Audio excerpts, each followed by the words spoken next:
Found the first shed of the year while spraying, and I hate to find it like this though. A lot of potential on that deer.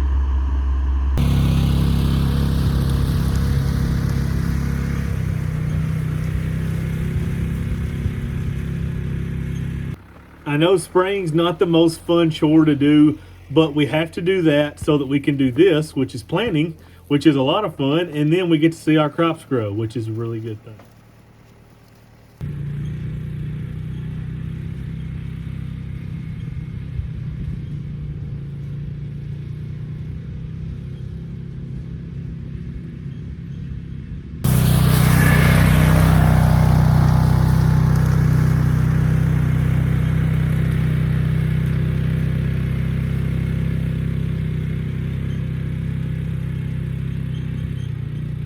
Okay, so we're at the plot where you're going to spray for a no-till corn plot, and I'm going to spray 1 ounce Elevore, 16 ounces of Dual, 32 ounces of Roundup, and 16 ounces of Class A.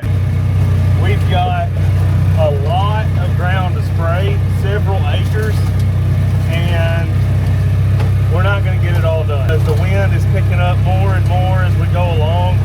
So what I'm trying to do is I'm trying to get the wettest farms that I can, because I've got some farms in all reality are not a big deal as far as how wet they are. You can get 3 or 4 inches of rain and you can spray them the next day or two.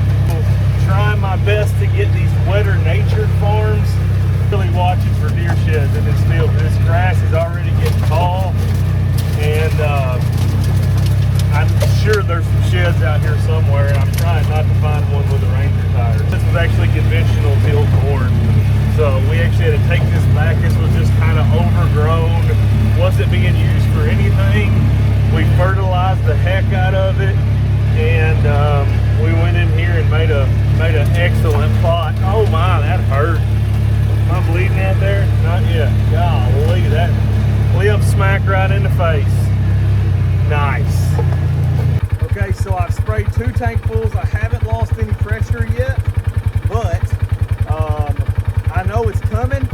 So what I'm going to do, let the tailgate down, and then I'm going to flip this tank up now that it's empty. I'm going to take this filter. There's a little filter here on your tank. Take that filter. Y'all can't see it, I'm sure. That filter is starting to get stuff on it. Got a little can of compressed air here. I'm smart enough to figure out how to use it. Air off tap. You gotta do that first. I want to get a bunch of chemicals all over me. And that's perfectly clean now. And that is just to make sure that you don't start spraying lower and lower and lower on your PSI. I always try to do that between tanks. It doesn't take just a second. And it just, all that is just a can of compressed air. And if you got a water hose, you don't need that. But if you don't have a water hose, those right there work really, really well. And I just keep them in my glove box. So I've got all of the chemicals in the tank right now. I filled half the tank up, clean water, and then I put all my chemicals in, and now all I'm going to do is simply finish filling the tank. And I'm ready to spray again. This helps by mixing it some, because most of us don't have agitators on our sprayers, so this kind of helps mix all that chemical up. A lot of times you can just drive a little bit and that'll mix it up, but this does a pretty good job of mixing it up if you pour it in on top of it. Fill it up, put all your chemicals in, and then finish filling it the rest of the way.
Out here spraying the last field of the day, about to get done, and I did find the shed, first shed of the day.